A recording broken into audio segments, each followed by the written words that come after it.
So what's up, y'all? This is Cherlise checking in at YouKnowIGotSoul.com. Okay, so I want to take it back to earlier in your career. You had a chance to open up for Bobby Valentino and Ludacris. So, what was that whole experience like for you, and what did you learn from watching them do their thing on stage? Well, up until that point, I actually opened up for Valentino and them when they came to my university. So when I got the opportunity to open up to them, I did an original song. And up until that point, I had already performed the song a few times, so the audience, surprisingly, they knew a lot of the words. So as I sang at that particular occasion, like they began to sing along with me and had their phones in the air. So Okay. Now, how would you describe your sound and style of your music?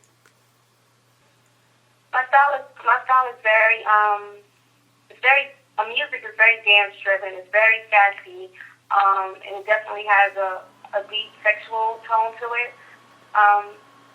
But it's definitely just fresh.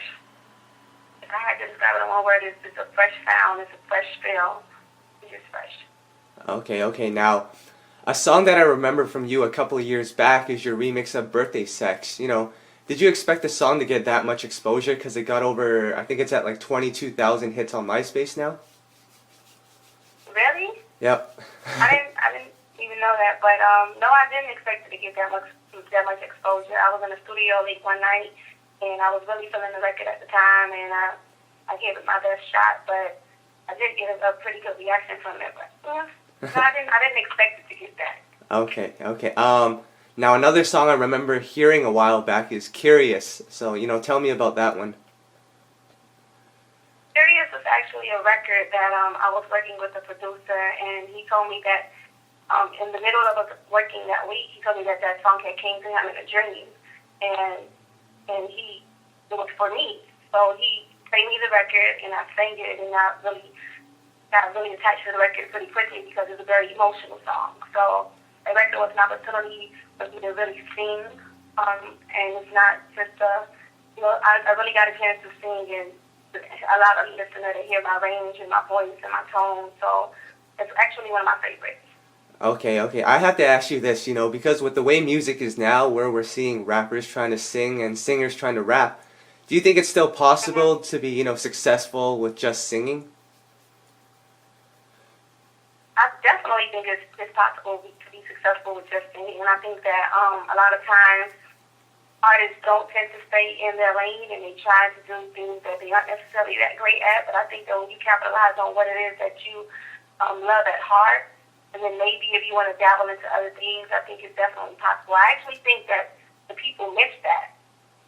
I think they miss that. There's an artist just being great at what it is that they do and not stretching themselves too thin. So I definitely think that it's possible.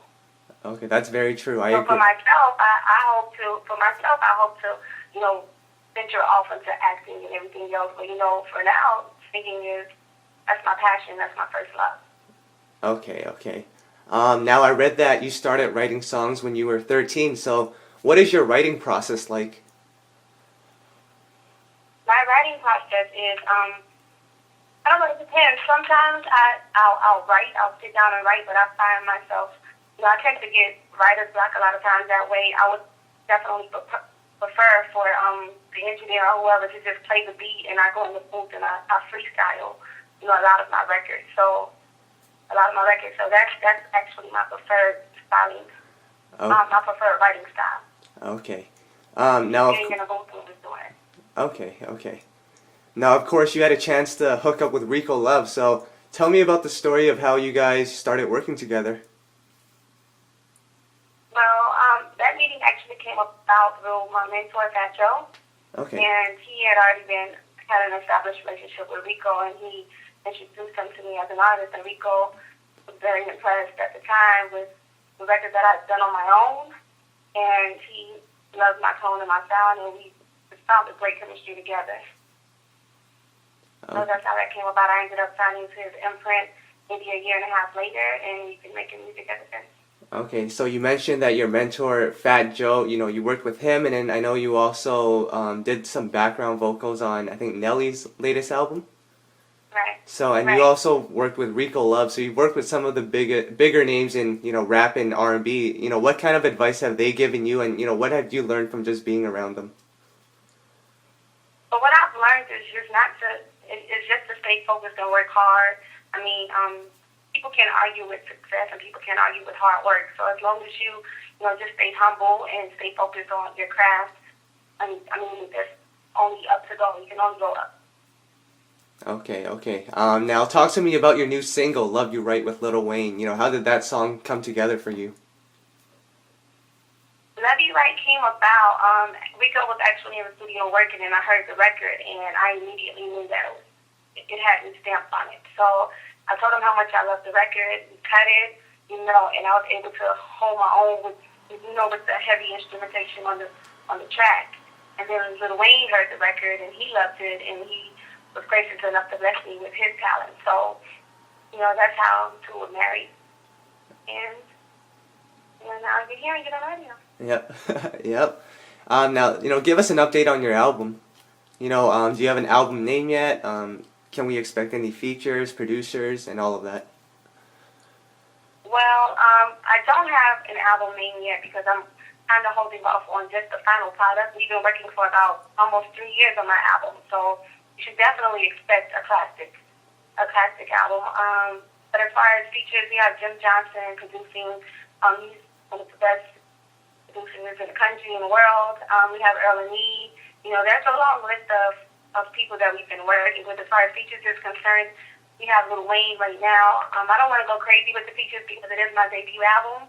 So I'm just really looking forward to the world just getting a chance to get to know me as an artist and just fall in love with my music. Definitely. Now, in an industry where artists, come and go in a blink of an eye, what do you think it is about you that will keep you in the game for a long time?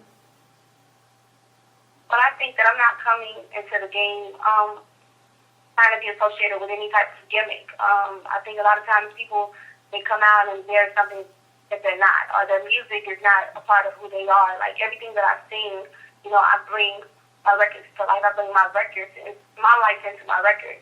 So when you have a personal attachment like that to your records and you're just not being something that people expect you to be, the people tend to gravitate towards that a lot more. It sticks. So with the music that we're creating, it's not bubblegum music, it's timeless music. So I definitely think that that's what sets me apart from your typical breaking artist.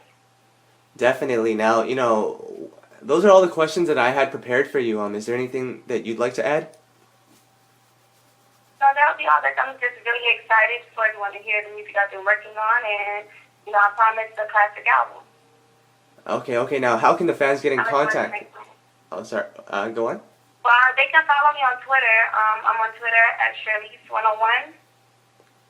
Okay. Or they can join my Facebook page, and it's also under Cherlise. Awesome. Thank you so much, for taking the time to do the interview again. Keep us posted on any projects that you have coming up. We'll definitely feature it. No problem. Thank you so much.